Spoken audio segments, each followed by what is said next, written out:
warahmatullahi wabarakatuh. Saya Tiara Sapitri dan rekan saya Nabila Wasiati. Hari ini kami akan mewawancarai kepala sekolah kami dari SMK Negeri 1 Cerme, Bapak Sugianto SPD MPD, dalam rangka pengerjaan tugas Ilustrasi kontekstual modul 3.1 untuk pengambilan keputusan tugas siswa. Selamat pagi Bapak. Pagi, Bu Tiara. Bapak, hari ini kami mau melakukan wawancara terkait Bapak sebagai Kepala SMK Negeri 1 Cerme. Tentunya selama menjabat kepemimpinan Bapak ini pasti banyak hal yang sudah terjadi ya Pak. Baik bagaimana Bapak menyelesaikan masalah atau mengambil keputusan sebagai Kepala Sekolah. Dan nanti kami akan memberikan beberapa pertanyaan yang begitu. Mungkin Bu Nabila bisa saya mulai dari pertanyaan pertama ya Bapak. Selama ini bagaimana Bapak dapat mengidentifikasi kasus-kasus yang merupakan dilema etika atau bukan moral? Jadi kalau sudah terkait dengan dilema, pasti banyak sekali yang dirasakan oleh kepala sekolah atau pimpinan.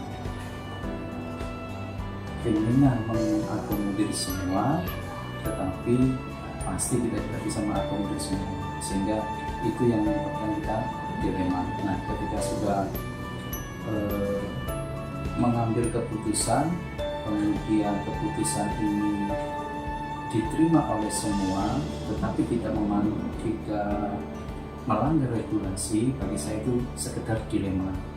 Tapi ketika saya mengambil keputusan, kemudian pertentangannya banyak, ketidaksesuaiannya banyak, lebih-lebih tidak sesuai dengan regulasi atau aturan kedinasan, lebih lagi ketika sudah tidak sesuai dengan yang kita yakini, maka ini sudah saya anggap sebagai sebuah bujukan, dengan sebuah bujukan yang tergantung bujukan itu mengarah kepada sanksi moral atau sanksi yang lain.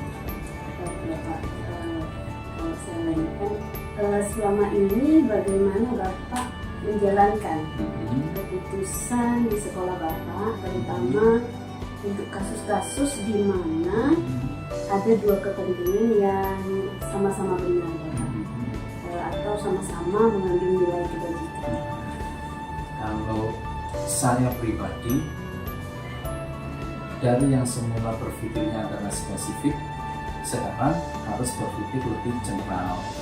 Kalau dulu ketika masih jadi guru, spesifik saya di dunia gurunya, sehingga tidak lagi memandang kebenaran dari sudut pimpinan. Tapi karena saya sudah di pimpinan, maka saya harus lebih general, sehingga keputusan ini bisa diterima oleh semua. Nah, bagaimana supaya ini keputusan bisa diterima oleh semua? Selalu saya awali dengan ketika saya mau ada ide, mau ada gagasan, mau ada sebuah anggap instruksi atau pendelegasian, saya lebih sering dengan saya testimonikan ke siapa dulu. Beberapa orang saya minta testimoninya, kemudian bagaimana responnya. Ketika mayoritas responnya adalah positif, maka ini sudah menjadi data awal saya untuk lebih meningkatkan lagi ke level menjadi sebuah keputusan. Ketika dari testimoni beberapa teman kemudian kok tidak optimis, maka saya harus mereview lagi. Mungkin ada kebijakan yang timingnya tidak bisa saat ini, jadi bisa dibilang dengan pengambil keputusan berdasarkan data, dan data awal melalui testimoni dari teman-teman. Begitu sudah harus saya detailkan, begitu sudah oke, ada sinyal sepertinya teman-teman juga sama, frekuensinya sama, baru saya detailkan lagi, saya spesifikkan lagi bahwa keputusan ini harus saya ambil. Contoh misalkan ketika kita mau mengambil keputusan pendidikan karakter kita apa gitu, kita sepakati kepingin di sekolah kita, saya testimoni ke beberapa orang, dan rata-rata karena karakteristik di kita adalah atau kecamatan yang bisa dibilang kecamatan santri, maka testimoninya mayoritas positif. Nah dari situ baru dengan tim, dengan unsur pimpinan yang ada di lembaga, kita serahkan bahwa pendidikan karakter kita adalah lewat sholat doa dari skala mayoritas. Yang minoritas yang pro dan kontra, karena ini sudah keputusan harus diikuti. Gitu. Ini salah satu contoh proses saya pribadi sebagai kepala sekolah sebelum mengambil keputusan. Kalau misalkan sebelum keputusan itu Pak, seperti tadi ide Pak, ide untuk menyampaikan itu agar mendapatkan testimoni dari orang-orang sekitar itu dari mana? Nah, kan bisa dibilang ini juga, kalau dibilang coaching juga tidak, dibilang kayak selain mentoring juga tidak, sifatnya harus kita diskusi. Kadang diskusinya sampai ke kelas sampai coaching terjadi juga, atau diskusinya malah nggak terukur dan tidak terarah juga terjadi juga. Nah lewat diskusi atau lewat coaching atau lewat komunikasi yang per person itu yang jadi pintu masuk saya bisa menilai, merespon bahwa sebagian dari teman kita ternyata punya pendapat lain. Ketika sudah menyampaikan pendapat lain, saya asumsikan bahwa mereka tidak seide dengan saya. Nggak bisa Pak, sholat duha itu kenapa harus diwajibkan? Sholat duha itu kan sunnah, itu kan sudah sinyal bagi saya. Oh, cuman kadang kan teman guru tidak berani tegas untuk menolak gitu kan. Dengan bahasa sinyal itu saya memahami bahwa yang bersangkutan belum begitu berkenan kalau sholat duha itu menjadi program utama dalam hal pendidikan karakter di masyarakat. Sebenarnya ini kan juga sudah menjawab pertanyaan nomor 7 Pak, tentang langkah-langkah atau prosedur seperti apa yang biasa dilakukan selama ini. Mungkin keluar dari pertanyaan wawancara ini Pak, kalau saya boleh tanya, misalnya Pak, Bapak punya sebuah ide yang mau Bapak jalankan karena di pandangan Bapak itu ini tuh hal yang penting yang bisa memajukan sekolah, tetapi terbentur dengan langkah Bapak tadi kan minta saran dulu ya Pak, kayak tes dulu nih lapangan gimana. Kalau ternyata tim kita Pak, guru lain rekan lain itu ternyata tidak mendukung itu, atau kayaknya nih gak bakal berhasil nih di sini karena mereka mungkin berbasis pengalaman gitu Pak. Iya. Itu biasanya Bapak bagaimana Pak? Nah, boleh, jadi saya anggap ibarat sebuah penelitian itu kan kadang butuh hipotesa kan dugaan. Jadi hipotesa dalam penelitian kan harus menguji kalau ini dalam sebuah ide atau gagasan. Dari komentar beberapa teman, saya anggap itu adalah hipotesa awal, dugaan awal kira-kira program ini berjalan atau tidak. Tinggal sekarang hipotesa tadi itu kita terima atau kita tolak gitu kan. Dugaan tadi itu kita amini atau kita abaikan gitu kan, itu ada di kita. Nah, dan saya kira sama dengan testimoni tadi, kan nggak mungkin kemudian dugaan itu berimbang gitu kan. Pasti ada yang signifikan menerima atau signifikan menolak. Jika signifikan adalah menerima, ya kita jalankan terus. Jika signifikan yang menolak, bukan tidak dijalankan, tapi kita pending dulu, timingnya tidak tepat saat ini gitu kan, karena mindsetnya, persepsinya sama gitu kan. Terus ini belum jawab ya, yang Itu sebenarnya sudah menjawab pertanyaan. Iya. yang tadi yang katanya bicara menghadapi teman yang kan, tidak. Iya, kan kadang ada kendala seperti itu Iya. Pak. Kayak Bapak ini kan tipe orang yang sangat revolusioner menurut saya Betul, Pak. iya. Bapak ingin berpikir out of the box, tapi kadang kala kita tuh punya tim yang mungkin tidak sejalur jadi gitu Pak. prinsipnya kan gini gitu kan, tidak ada satu kebijakan satu untuk semua gitu kan. Pasti dimanapun itu lembaga dan siapapun pimpinannya, tidak mungkin satu kebijakan ini berlaku di semua. Pasti ada pro dan kontra. Maka orientasi menjalankan kebijakan itu kan pada hasil nanti dijalankan kan. ketika sudah dugaannya tadi itu tidak mungkin berjalan, ya ngapain dipaksakan gitu kan, atau endingnya nanti nggak bagus juga. Tapi kalau diduga nanti bahwa mayoritas menerima, kita jalankan. Perkara nanti ada yang pro dan kontra, ya kita hadapi. Pasti itu nggak mungkin satu kebijakan itu bisa diterima oleh semua. Dan itulah seni kita untuk mengedukasi mereka. Dan lambat laun bisa berubah, bisa juga dia kepada pendiriannya. Dan itu sebuah pilihan, boleh saja dan sah-sah saja. Jadi di situ lebih kepada mayoritas ya Mbak yang dijadikan fokus. Tahap awal ini kalau itu sifatnya out of the box, saya masih pakai skala mayoritas.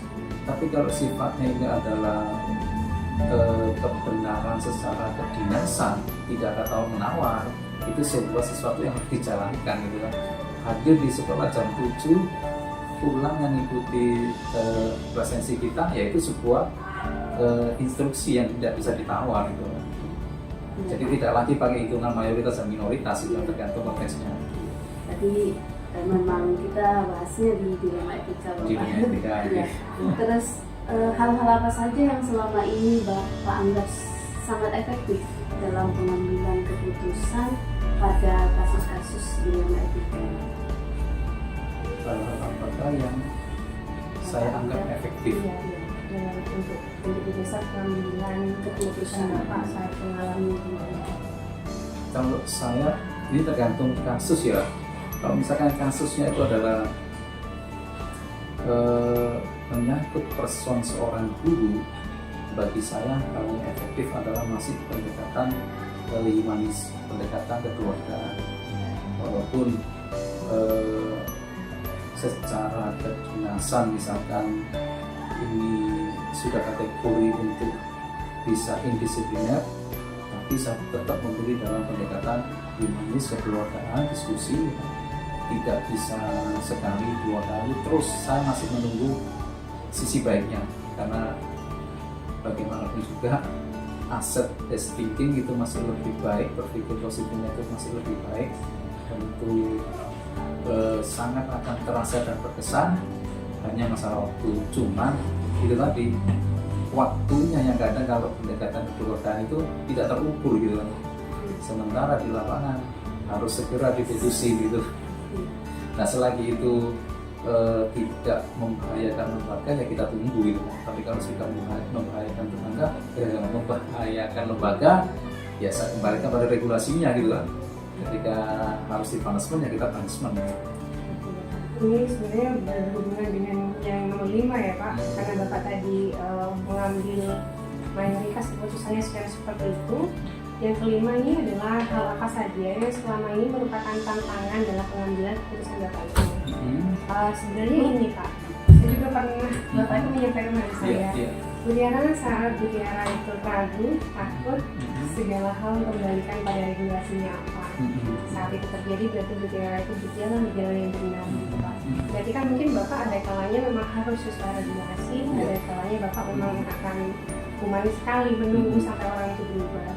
Jadi kalau dihubungkan dengan ini Pak, kira-kira tantangannya itu apa Pak dalam tiap keputusan yang Bapak ambil sejauh ini? Kan Bapak selalu memposisikan diri seperti itu Pak. Tantangan yang utama itu adalah gradasinya pemahaman di tim kita, di SDM kita terhadap sebuah regulasi itu nggak sama gitu kan. Ada yang paham, ada yang setengah paham, ada yang tidak paham, ada yang ikut-ikutan. Nah sehingga ketika kita mengambil keputusan berdasarkan regulasi, nah itu yang terjadi mispersepsi gitu.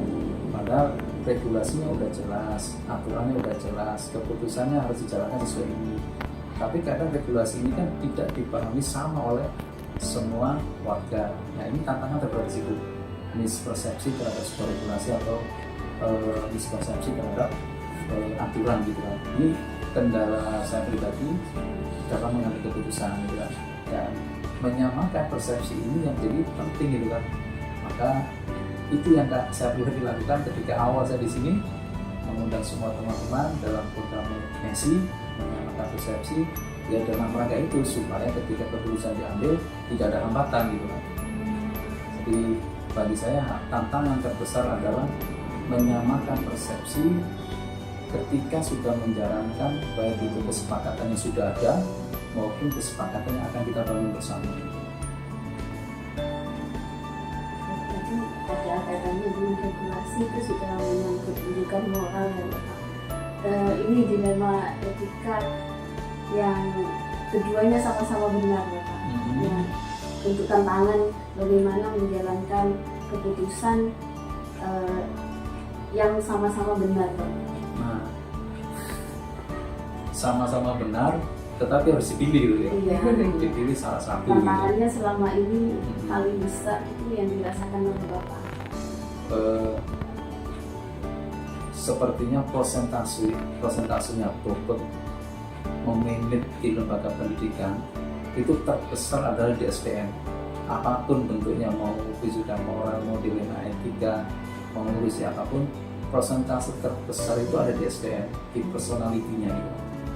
Bukan di fisik sarananya, bukan di program, tapi tantangan terbesar adalah menghadapi SDM, karena kan dinamikanya SDM macam-macam gitu kan, background yang untuk SDM juga macam-macam, sehingga mereka juga berhak mengukur kebenarannya berdasarkan dinamika keilmuan yang dia miliki. Sama-sama baik, ya kan? Contoh sholat duha, sama-sama baik kan? Anggaplah dua orang yang dengan ilmu yang berbeda setuju bahwa sholat duha itu baik, tetapi implementasi di lapangan, satu setuju kepingin tidak perlu diformalkan, yang satu setuju diformalkan. Nah, ini tantangan yang terberat kembali ke, sehingga ketika sudah dalam posisi seperti ini tidak perlu lagi konsensus, tidak perlu lagi kesepakatan, yang ada adalah saya kembalikan ke skala mayoritas, bahwa karena sekolah ini harus punya program terkait pendidikan karakter, ya maka itu yang saya pilih gitu kan.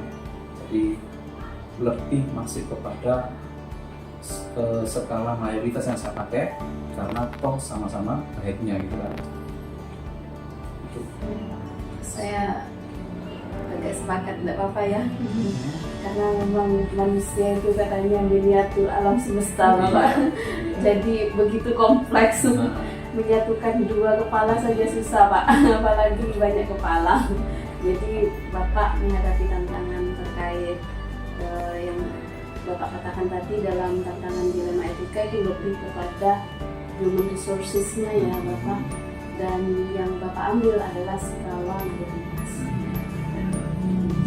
Untuk selanjutnya Pak, ini ada pertanyaan, apakah Bapak memiliki sebuah jadwal tertentu dalam sebuah penyelesaian kasus dilema etika, atau Bapak langsung menyelesaikan di tempat apabila suatu permasalahan dilema etika itu muncul?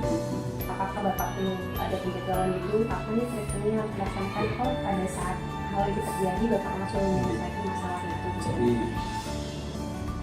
kalau ada jadwal khusus tentang mengatasi dilema etika, maka saya harus tahu database dilema etika di sini ini berapa sih.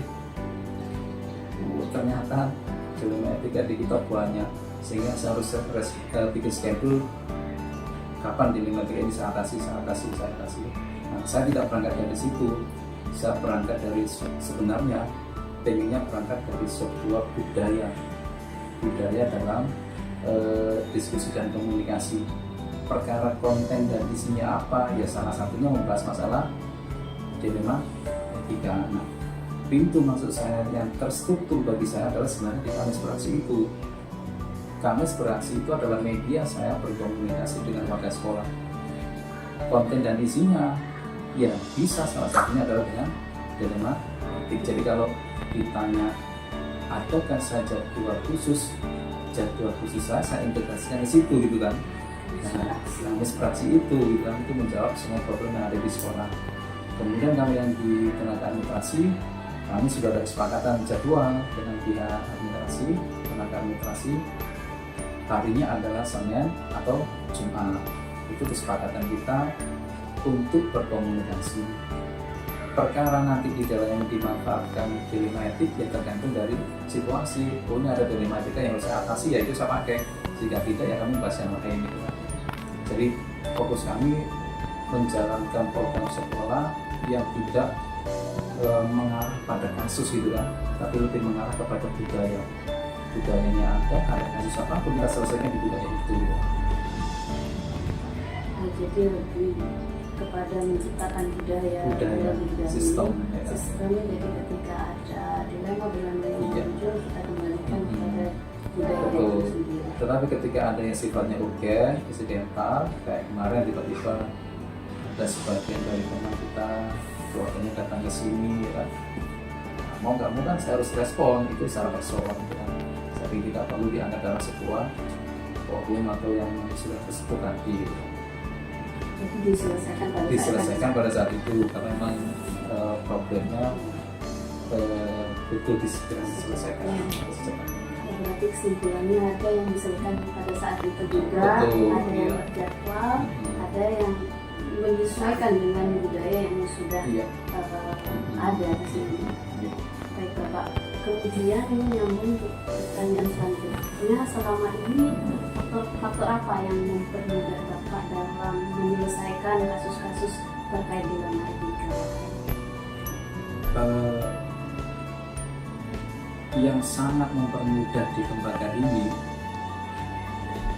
karena entah ini sebuah anugerah atau apa kan, kita semua yang ada di sini beragama Islam semua, Muslim semua, sehingga pendekatan lewat agama itulah yang menjadi koridor utama kita untuk menyatukan beberapa segmen yang berbeda tadi gitu kan. Segmennya kan macam-macam, maka yang menyatukan kita ya lewat agama. Dan alhamdulillah di SMK ini kan kita semua sama, yaitu beragama Islam. Dan ini yang memudahkan kami sebagai pintu masuk dalam mengambil keputusan. Ketika sudah sejalan dengan background kita, nggak ada yang berani menentang gitu. Tapi kalau background kita saja sudah ditentang, ya pasti orang lain akan menentang kita semua gitu. Karena kan betul-betul melanggar gitu kan. Itu kalau terkait dengan tujuan moral ya. Tapi kalau terkait dengan dilema etika, saya kira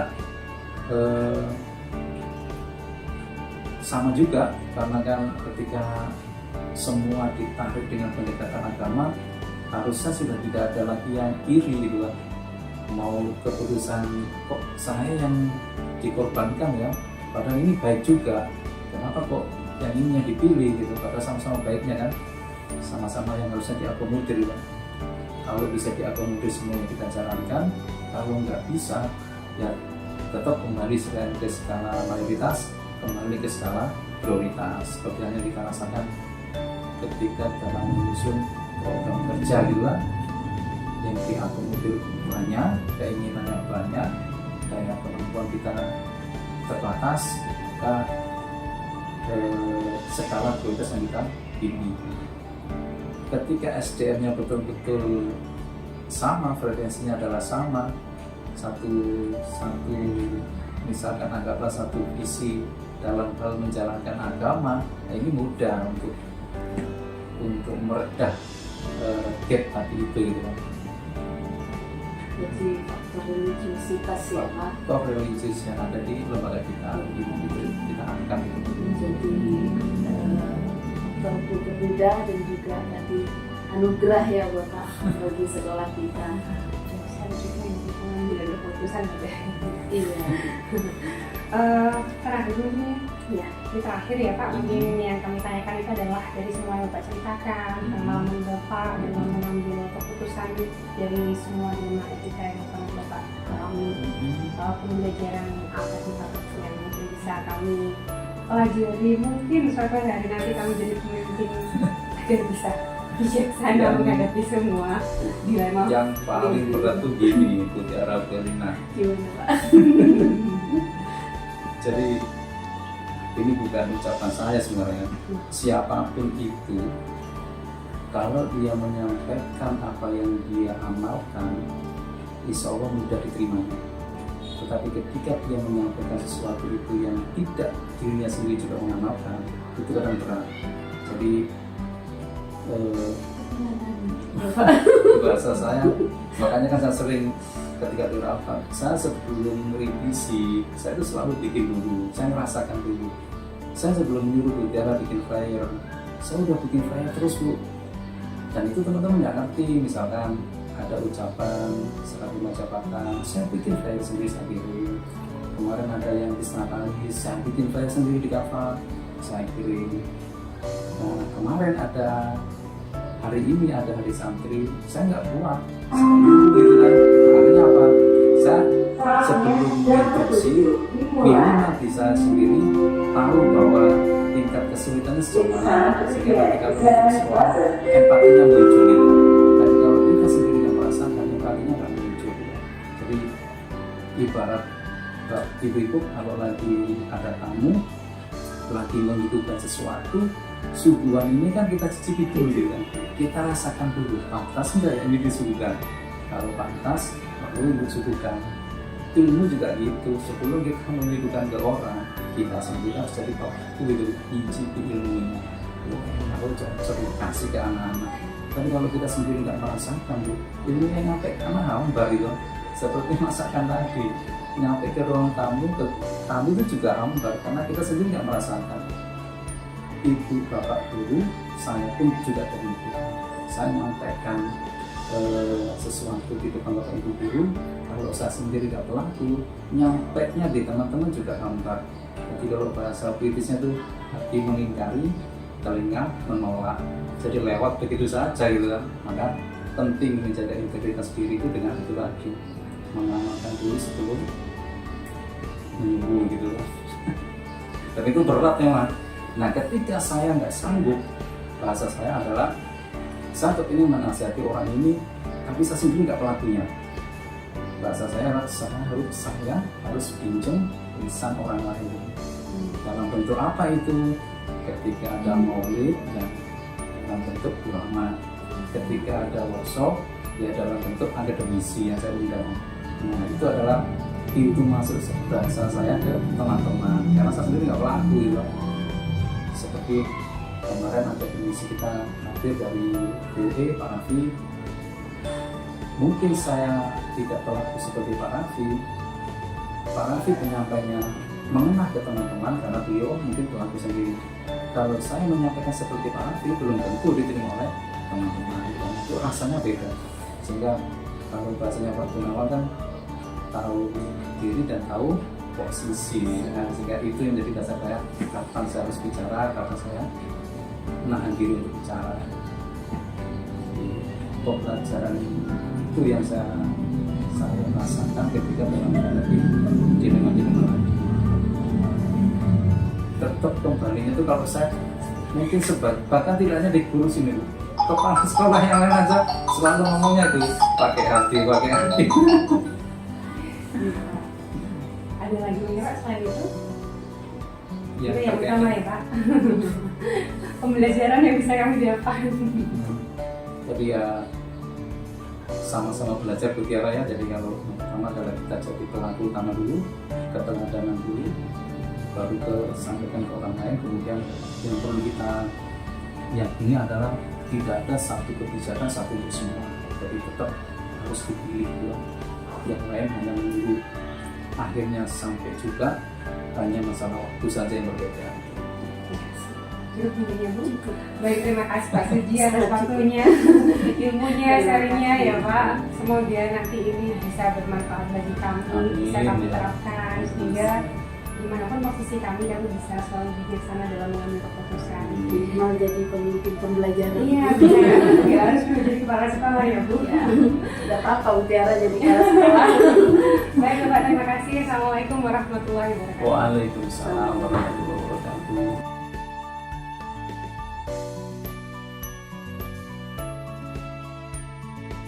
Baik, assalamualaikum warahmatullahi wabarakatuh. Waalaikumsalam warahmatullahi wabarakatuh. Selamat siang Pak Dwi. Selamat siang Bu Tiara, Bu Erlina. Selamat siang Bapak, sehat Bapak. Alhamdulillah sehat. Baik Bapak, kami rencananya mau mewawancarai Bapak hari ini terkait pembelajaran kami di CDP ya Bu, mengenai pengambilan keputusan berdasarkan dilema. Kami jadi ingin Bapak berbagi pengalaman bersama kami selama Bapak menjadi kepala sekolah. Mungkin ada hal-hal yang keputusannya itu Bapak ambil berdasarkan lima yang saat ini sedang kami pelajari ya Bu, untuk dijadikan bahan belajar. Mungkin bisa langsung ya Pak kamu wawancara Pak. Siap. Hari ini silakan. Untuk pertanyaan pertama ini terkait bagaimana cara Bapak mengidentifikasi kasus-kasus yang berkenaan dengan pidana etika atau rujukan moral. Mengidentifikasi. Karena sekarang saya sudah mendapatkan juga pengetahuan tentang itu, jadi pidana etika ketika yang benar melawan nilai kebenaran lainnya. Yang kalau rujukan moral, ya nilai kebenaran, nilai kebajikan melawan nilai yang salah. Itu saja. Artinya kalau sudah bertentangan dengan regulasi itu masuk ke dalam rujukan moral. Sedangkan jika dua-duanya masuk dalam regulasi dan dua-duanya benar, hanya barangkali beda prioritas dan sebagainya, itu masuk dalam nilai etika. Demikian ya Bapak. Untuk pertanyaan selanjutnya barangkali Iya, untuk selanjutnya ini bagaimana Bapak itu menjalankan pengambilan keputusan di sekolah, terutama pada kasus-kasus dilematika. Sejauh ini tuh kayak paling banyak bagaimana sih Pak cara Bapak mengambil keputusan itu? Dilema etika berarti kan dua-duanya tidak melanggar regulasi ya. Sama-sama benar atau sama-sama mengandung nilai kebajikan. Iya, tidak mengandung, tidak melanggar regulasi, kemudian tidak melanggar kode etik juga. Jadi langkah yang pertama saya didasarkan pada dampaknya pada siapa, lebih besar kepada siapa dampaknya. Kemudian jangka pendek dan jangka panjang. Jadi bicara Jadi prioritas kepada umum ya Pak yang Betul, dilakukan sama kepentingan jangka panjangnya begitu Pak. Dua hal itu ya Pak. Dua hal itu. Selanjutnya nih Pak ada pertanyaan, langkah-langkah atau prosedur seperti apa yang biasanya Bapak ambil dalam pengambilan keputusan Bapak? Adakah langkah-langkah Pak sampai akhirnya Bapak menentukan cara ya Bu atau keputusan untuk mengambil keputusan tertentu gitu? Terkait dilema etika. ya, pertama nilai apa saja yang berbenturan.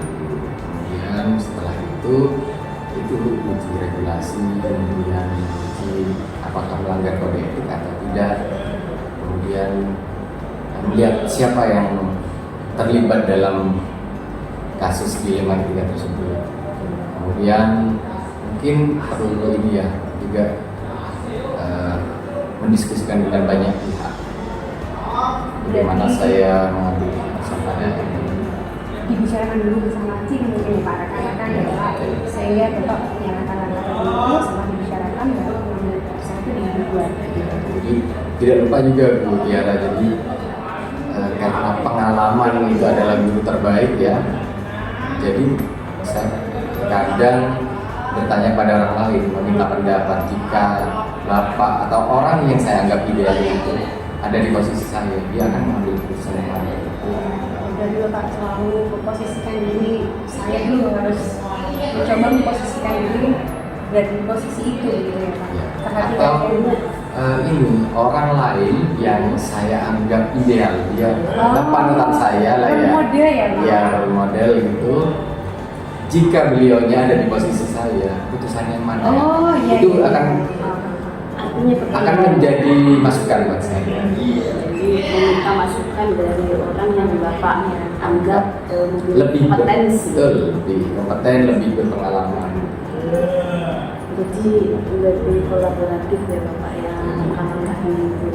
Kemudian terkait langkah-langkah tadi Bapak yang Bapak anggap efektif dalam menyelesaikan masalah dilema etika selama ini apa?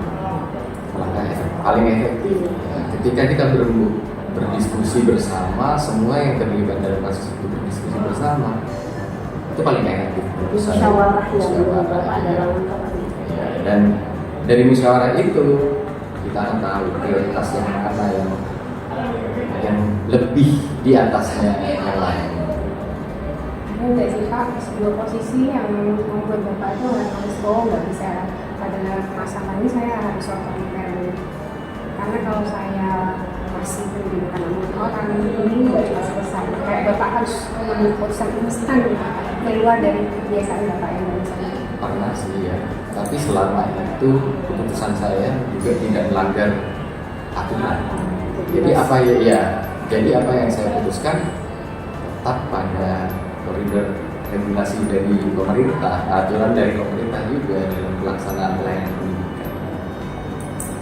Jadi mungkin yang dimaksudkan mutiara itu kita mengesampingkan nilai kebajikan yang Benar Pak, karena kan kadang kita harus mengambil keputusan yang kadang spontan begitu ya Pak.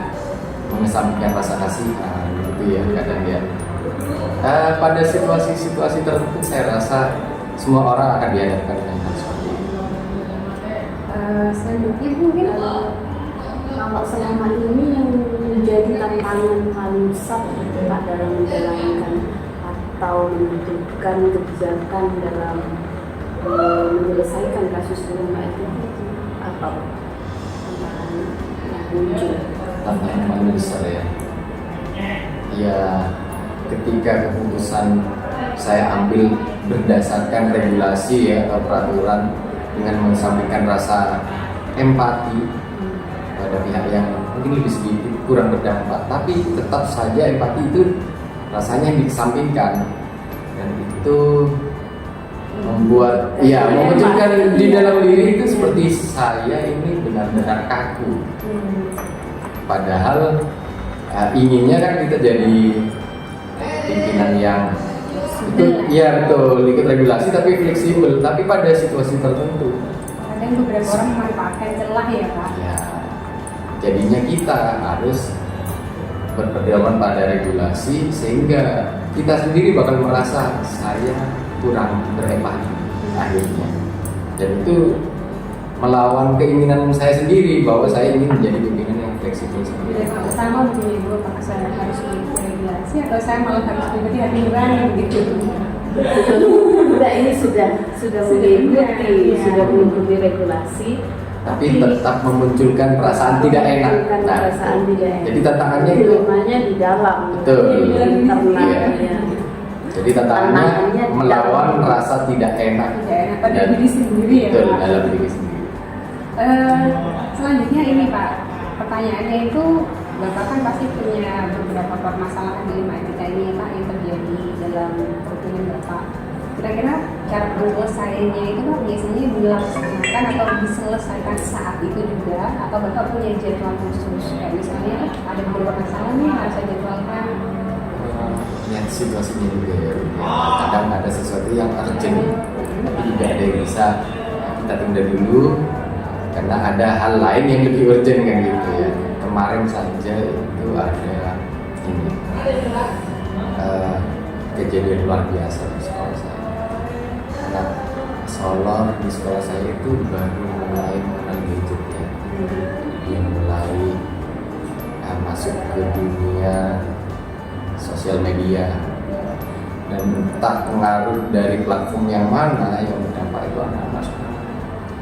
Kalau SD dulu zaman kita itu kayaknya kita bermain seperti biasa. Anak sekarang SD itu sudah mulai mengenal apa namanya cinta. Nah, seperti itu. Ketika mereka nyentuh ke sosial media, oh pelampiasan ketika putus cinta itu begini. Mereka nih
satu sisi kita ingin membangun karakter anak yang baik, satu sisi lain kalau kita mendisiplinkan dengan bahasa-bahasa kata-kata yang kasar itu juga melanggar regulasi. Jadi kondisional ya Pak, saat itu saat urgent Bapak akan menyelesaikan saat itu juga. Tapi kalau mungkin ada hal-hal yang sifatnya masih bisa dibicarakan kayak dengan diskusi atau ada Betul. yang lain, Bapak mungkin menjadwalkan. Ada perencanaan juga. Tanya kemana-mana ya, dari pendapat dari orang lain juga. Kalau selama ini Bapak yang biasanya mempermudah, apakah Bapak yang mempermudah Bapak dalam mengambil keputusan terkait kasus dengan Pendapat semua pihak yang terlibat. Jadi ketika saya menghadapi seperti itu, semua yang terlibat di sana saya gali informasinya satu-satu. Kemudian pendapatnya juga. Itu yang mempermudah. Jadi saya tidak berdiri sendiri. kalau saya boleh Keputusan-keputusan saya itu tidak hanya muncul dari dalam diri sendiri yang saya pikir pasti bias. Kalau hanya betul dari munculnya hanya dari saya, meskipun itu sudah bersandar pada regulasi ya, tapi itu bisa saja bias, bisa saja masih ada alternatif yang lebih baik jika saya mendengarkan lebih banyak kepala gitu. model kepemimpinan kolaboratif. Kalau saya tangkap benang merahnya seperti itu. Barangkali untuk pertanyaan terakhir ya. Untuk yang terakhir ini tentang pembelajaran apa sih Pak yang nanti mungkin bisa Bapak keluarkan pada Bisa kita petik. intinya ya Pak dari semua pengalaman Bapak sebagai pendidik pada saat kita menghadapi permasalahan pendidikan, pembelajaran apa yang bisa Bapak berikan? Ini hanya dari saya ya. Jika itu baik, monggo diambil. Jika tidak, mungkin ada referensi pengalaman dari orang lain yang lebih baik. Ya. Apa Bapak? Insya Allah Jadi pasti baik. jika semua nilai-nilai kebajikan itu bisa disatukan, itu bagus dalam keputusan itu. Ya. Tapi jika masih berbenturan, saya akan memilih regulasi sebagai landasan utama. Karena bagaimanapun kita hidup kan menjalankan tugas pekerjaan sebagai pendidik juga di bawah naungan aturan pemerintah, ya. Jadi ketika kita mengedepankan rasa empati di atas regulasi, saya rasa akan berbuntut panjang. Kembali pada diri kita gitu ya Bapak. Betul, meskipun bertentangan, ya sesuai regulasi. Iya. Tapi jika bisa selaras regulasi dengan nilai-nilai kebajikan yang lain, Lebih baik ya sangat Pak. baik. Apalagi dengan hasil musyawarah ya Bapak, tambah mantap ya Bapak. Sampai cukup ya Bu. Iya. Mbak Gaba, terima kasih untuk waktunya hari ini yang Terima sudah kasih berbagi Mbak banyak Ii. atas Bapak. ilmunya juga. Iya. Semoga nanti kami bisa menerapkan ilmu dari Amin. Bapak dimanapun kapanpun meskipun kita tidak Meskipun tidak jadi menjadi kepala kepala sekolah, Harapannya, sebagai pemimpin harapannya pembelajaran. orang-orang seperti Bu Tiara dan Bu Herlina itu akan menjadi pemimpin pembelajaran pada tingkat kepala sekolah sih ya. di kelas kan ya. Pada tingkat kepala sekolah kan. Iya. Saya boleh. Terima kasih. Sama-sama Bapak. Assalamualaikum warahmatullahi wabarakatuh. Waalaikumsalam. Waalaikumsalam.